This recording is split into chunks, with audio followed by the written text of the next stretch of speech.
मेरी बीवी नाराज रहने लगी। हल्का हल्का तो उसने मुझे कहना शुरू किया, फिर जलाल में आ गई। और एक दिन मुझे कहने लगी, अगर आज नाना कुछ लेके आए तो बच्चे लेके मेके चली जाऊंगी।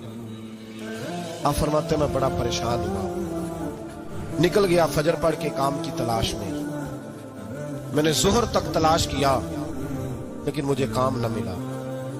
आप फरमाते नहर फुरात के किनारे तपती हुई रेत पे मैं बैठा था तो मेरे दिल में ख्याल आया, बंदों की मजदूरी नहीं मिलती तो आज अल्लाह की न कर ले, आज अल्लाह की मजदूरी न करे। आप फरमाते हैं मैंने गर्म रेत से तयम्मुम किया, वुजू किया वहीं फुरात, और गर्म रेत पे कपड़ा बिछाया तो नफल पढ़ने शुरू कर दिए। जोर से असर तक नफल पढ़े, जोर से। चले मैं एक दुआ करता हूं, आप आमीन कहना। अल्लाह करे कि हम मगरब के बाद वाले नफल ही पढ़ने शुरू कर दें। नबी करीम सैयद आलम सल्लल्लाहु ताला अलैहि वसल्लम के गुलामों का हाल देखे, इबादत का हाल देखे। फरमाते मैंने कहा अल्लाह की मजदूरी करे, जोर से असर तक नफल पढ़े गरम रेत पे।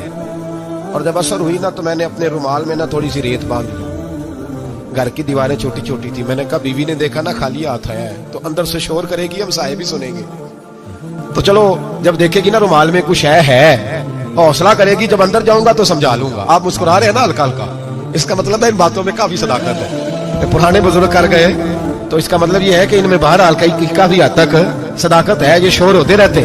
कहते मैंने वो कहा कि चलो दूर से देखेगी तो घर जाके समझा लूंगा।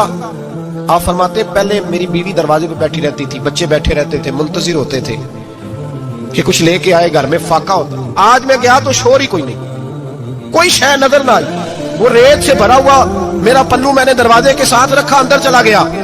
बीवी को आवाज दी, कहां हो? कहने लगी मुंह हाथ धो लो, मैं रोटी लेके आई। हाथ धो गई, रोटी किधर से आई? इस घर में तो फाके थे, खाना किधर से आया? कहते रोटी लाई, सलाद भी लाई, दूध भी लाई, उस जमाने में जो नेमतें थी फल भी लाई, सारा आ गया।